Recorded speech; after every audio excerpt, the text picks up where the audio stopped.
Assalamualaikum warahmatullahi wabarakatuh.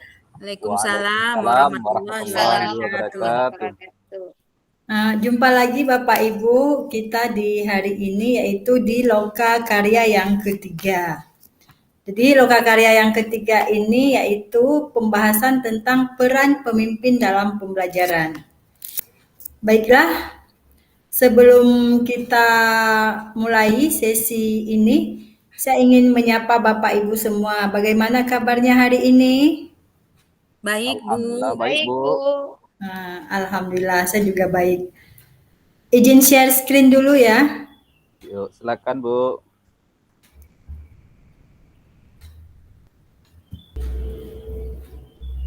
Sudah nampak layar saya, Bapak Ibu? Sudah. Sudah, Bu. Baik. Jadi untuk Loka Karya yang ketiga ini, seperti yang sudah saya sampaikan di atas, yaitu tema kita adalah peran pemimpin dalam pembelajaran. Di sini kita akan membahas tentang pembelajaran berdiferensiasi. Baiklah, sebelum sesi kita mulai, saya akan membacakan beberapa kesepakatan kita bersama. Yang pertama, hadir seutuhnya dan saling menghargai di antara peserta. Yang kedua, mematikan mikrofon saat peserta lain berbicara. Dan yang ketiga, mendengarkan dengan penuh antusias. Tujuan sesi kita kali ini adalah yang pertama, peserta dapat memahami pembelajaran berdiferensiasi. Kemudian, peserta juga dapat memahami apa saja yang menjadi tantangan dalam menerapkan pembelajaran berdiferensiasi, serta bagaimana cara mengatasi tantangan tersebut.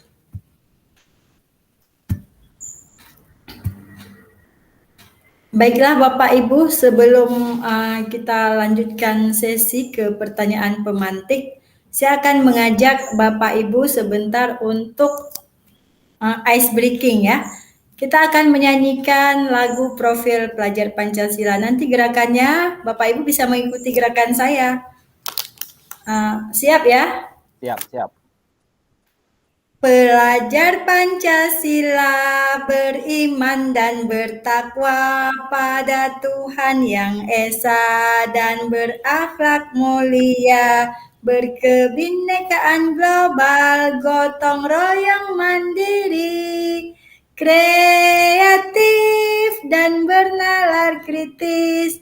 Oke, terima kasih Bapak Ibu semua.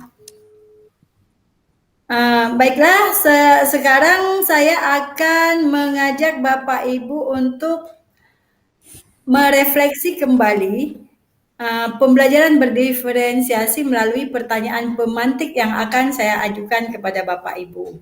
Yang pertama, apa yang Bapak Ibu ketahui tentang pembelajaran berdiferensiasi? Jadi untuk menjawab pertanyaan ini saya akan memberikan link Jamboard. Nanti silakan ya Bapak Ibu klik linknya dan bisa mengisi jawabannya di sini. Oke. Link Jamboardnya sudah saya sematkan di kolom chat ya Bapak Ibu. Silakan Bapak Ibu menjawab pertanyaan yang sudah tersedia di Jamboard. Waktunya 2 menit dari sekarang ya. Belum ada yang mengisi. Coba dicermati kembali pertanyaannya, apa yang Bapak Ibu ketahui tentang pembelajaran berdiferensiasi?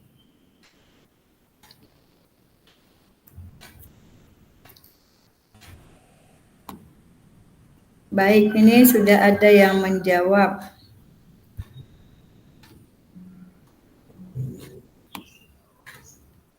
Pembelajaran yang mengakomodir segala kebutuhan murid. Oke, bagus. Bu Nurmaida ya. Pembelajaran yang berpusat pada murid. Ini siapa yang jawab nih? Pak Jainal? Ya. Oke, bagus. Gimana Bu Pipit?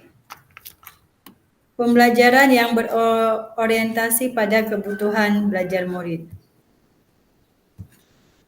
Oke, terima kasih Bapak Ibu jawabannya. Selanjutnya kita akan kembali ke pertanyaan pemantik yang kedua. Nah, tadi kan Bapak Ibu sudah jawab pembelajaran berdiferensiasi. Ada yang kata kuncinya pembelajaran yang mengakomodir kebutuhan murid. Ada yang menjawab tadi pembelajaran yang berpihak pada murid dan lain sebagainya. Sekarang dari berdasarkan jawaban yang sudah Bapak Ibu berikan tadi, apa kira-kira yang menjadi tantangan Bapak Ibu dalam menerapkan pembelajaran berdiferensiasi di dalam kelas? Ayo, siapa nih yang mau bercerita? Oke, Pak Jainal, silakan. Ya, terima kasih atas kesempatannya. Yang menjadi tantangan dalam penerapan pembelajaran yang berpihak atau yang berpusat kepada peserta didik. Karena saya basicnya di SD, sekolah dasar, kelas 4. Kebetulan dalam kelas saya ada sekitar 28 orang. Di saat saya melakukan analisis atau pendekatan, para siswanya tidak mau terbuka. Entah karena belum bisa untuk membukakan diri, entah atau apa. Itulah yang menjadi tantangan saya di saat menerapkan pembelajaran yang berpusat kepada murid. Karena kalau misalnya anak-anak tidak bisa terbuka dengan kita tidak tahu apa yang dia butuhkan. Di saat saya melakukan pendekatan, anak-anak kadang-kadang malu, diam. Saya mencoba dengan berbagai cara, tetapi masih belum berhasil. Itulah yang menjadi tantangan bagi saya. Mungkin sekian yang dapat saya sampaikan. Terima kasih. Baik, kita berikan A+ ya untuk Pak Jainal. Bagaimana Bapak Ibu? Apakah ada lagi nih yang mau bercerita? Gimana Bu Pipit? Boleh Ibu. Kalau saya pribadi Bu, mungkin ketika yang pertama tantangannya saya belum menguasai mungkin karakteristik anak didik saya ketika saya menyusun pemetaan. Yang kedua, dalam menyusun asesmen diagnostiknya, pokoknya intinya persiapan saya yang kurang Bu. Yang ketiga mungkin dalam penggunaan medianya Bu. Itu saja Ibu. Ya, berarti jadi ini ada dua perbedaan ya. Yang pertama karena Pak Jainal tadi mengajar di jenjang SD, jadi permasalahannya berbeda. Kemudian Bu Pipit juga mengalami kendala yang berbeda. Bagaimana ini dengan Bu Nurmaidah?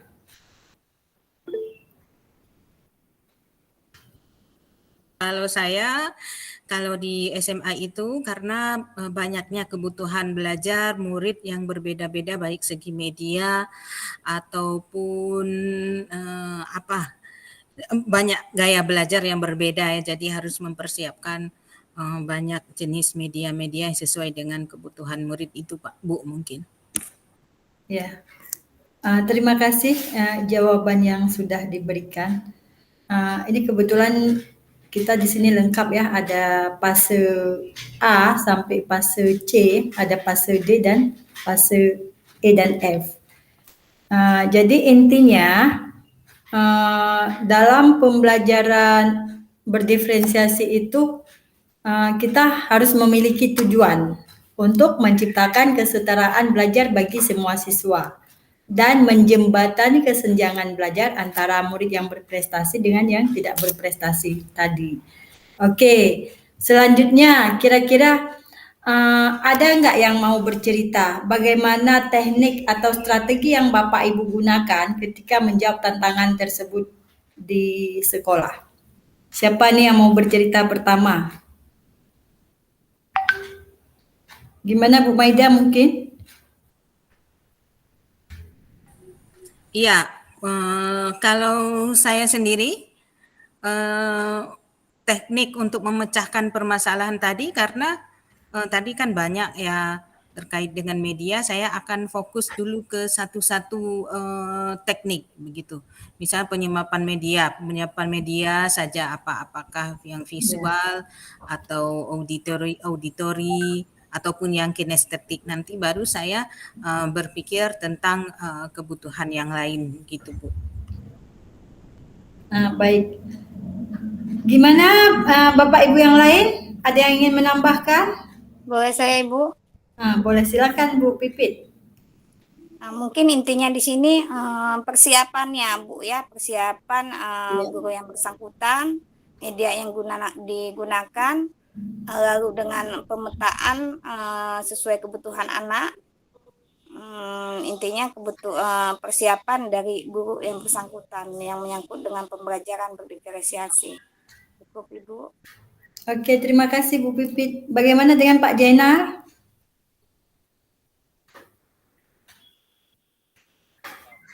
Ya, mohon maaf Bu, barusan saya agak nggak kurang fokus karena ada kegiatan sedikit. Oke, apa perlu saya ulang pertanyaannya? Ya, boleh Bu. Kira-kira Pak Jainal tadi kan sudah menceritakan tentang tantangan di sekolah Bapak dalam penerapan pembelajaran berdiferensiasi. Sekarang bisa nggak Bapak ceritakan kembali apa teknik atau strategi yang Bapak gunakan untuk mengatasi tantangan tersebut? Oke, terima kasih Bu. Strategi yang sudah saya lakukan, saya melakukan pendekatan yang persuasif ya. Setiap harinya saya mendekati anak-anak didik saya secara hati ke hati. Saya mengajak anak didik saya untuk berbicara, menceritakan tentang pribadinya, menceritakan apa sih yang dia suka. Mungkin sebentar itulah yang baru saya lakukan Ibu. Lebih kurang untuk usaha supaya anak-anak mau terbuka sama kita. Mungkin itu Bu yang sudah saya lakukan. Wah, bagus sekali. Ini sepertinya tambah lama tambah seru. Tetapi mengingat waktu, kita sudah sampai di akhir sesi, yaitu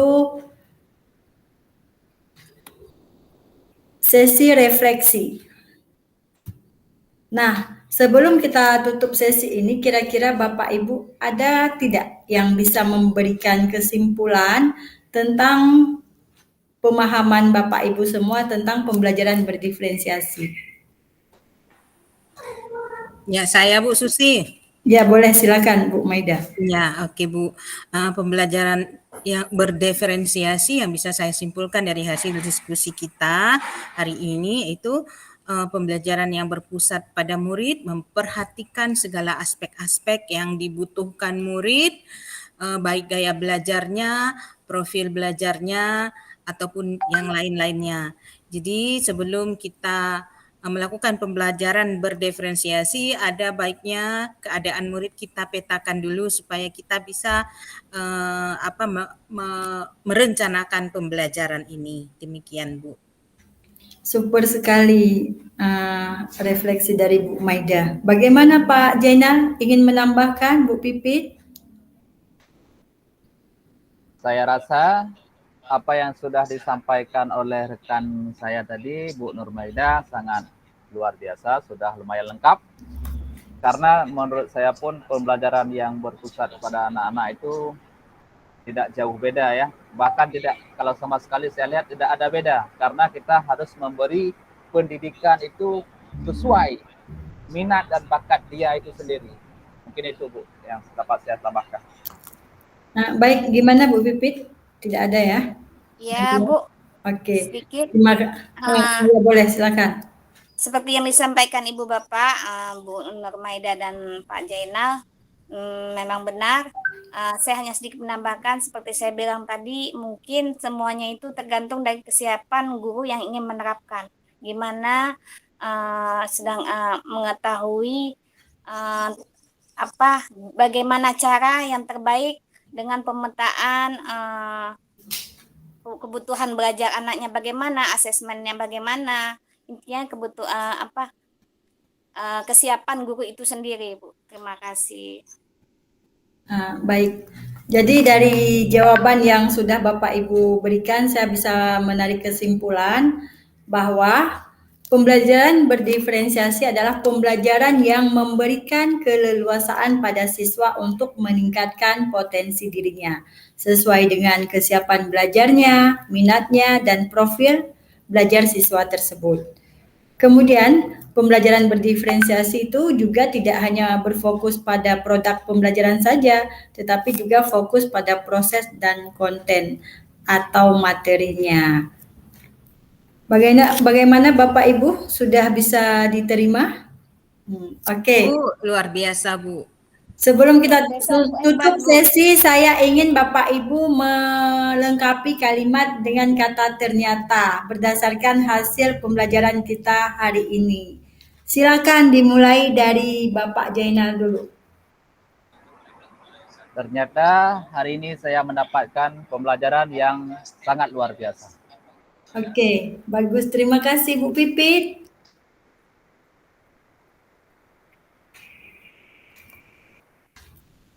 Bu Pipit, itu mikrofonnya masih di off kan? Ya, silakan. Iya, maaf. Ternyata pembelajaran diferensiasi itu harus disesuaikan dengan kebutuhan belajar setiap murid. Oke, luar biasa. Bu Maida? Ternyata hari ini saya sukses memahami pembelajaran berdiferensiasi atas fasilitasi Ibu Susi.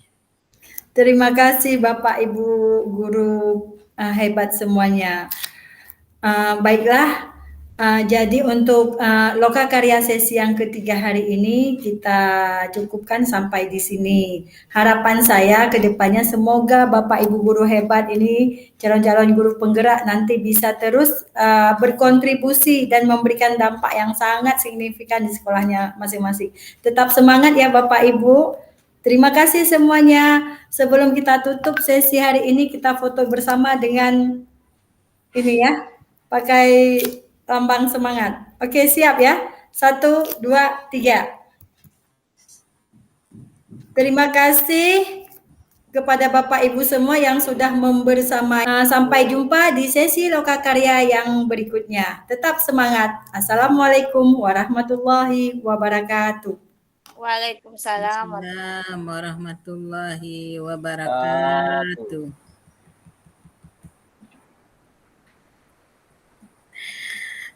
Luar biasa hari ini Bu Susi. Aduh, Bu Susi.